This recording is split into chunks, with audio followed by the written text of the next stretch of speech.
So what happens when you take something ancient, something mystical, and you strip it all down to pure, cold data? That's what we're diving into today. We're looking at a company that has completely flipped the script on tarot reading, trading intuition for information. I mean, just think about that question for a second. What if your future wasn't written in the stars or in the cards, but in code? Imagine your entire life's path, not divined by some mystic, but calculated by an algorithm. That's the wild idea we're exploring. And the company at the heart of all this, get this, it's called Forensic Tarot Consultants Incorporated, FTC Inc. for short. Right off the bat, that name tells you something is different.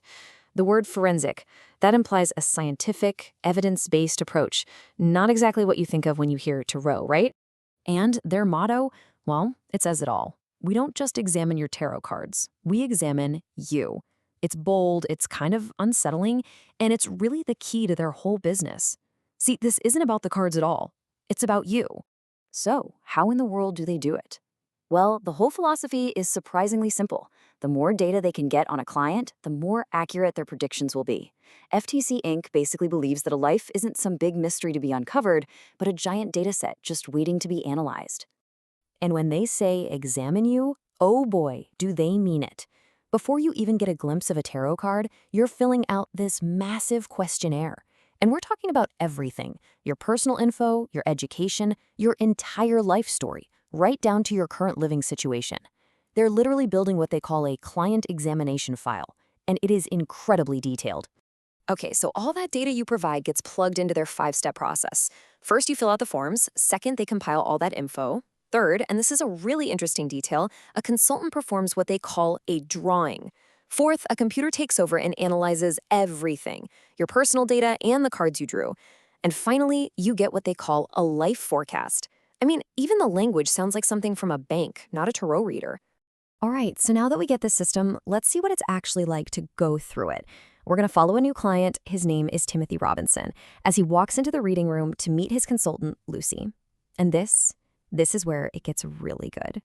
The second Timothy steps into Lucy's office, it's like he's been transported. Everything just screams classic tarot reading, you know? There are antique tapestries, a round table covered in black velvet, a big crystal ball, even this super ornate, almost throne-like chair for the reader. The scene is perfectly set for a totally mystical, spiritual experience. And the ritual just keeps going, exactly like you'd picture it. Lucy tells Timothy to put his hand on the deck, to make a wish, and then pick 3 cards, just letting his hand go on its own. He ends up drawing the 3 of Cups, the 5 of Pentacles, and the King of Wands. So far, so normal, right? But this is exactly where the whole thing takes a sharp turn. Yep, here comes the twist. The old-school, traditional part of the ceremony is over. And now, the true nature of Forensic Tarot Consultants, Inc. is about to come crashing into view. You can just hear the confusion in Timothy's voice. He's completely thrown. Lucy just jots down the cards he picked, tells him his life forecast will be ready in a couple of weeks, and that's it. Can you feel his disappointment? He came in expecting a reading, and all he did was draw some cards.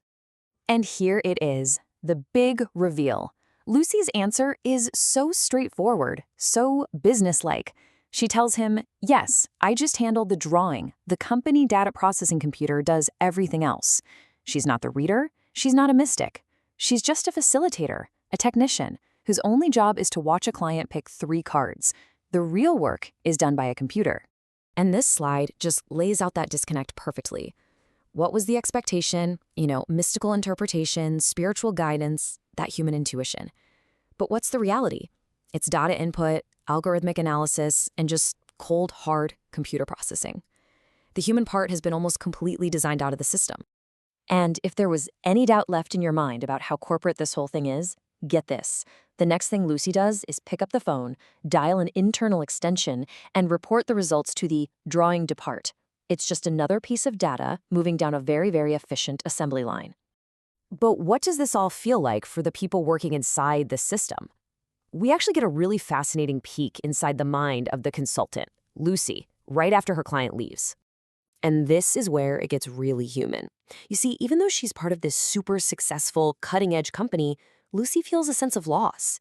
She kind of mumbles to herself, This new technology is great, but I kind of miss actually doing tarot reading for people. I guess computers have really taken over. It's this quiet moment of nostalgia for the old way, for that human connection that's been traded away for pure efficiency. And that really just leaves us with this final, powerful question.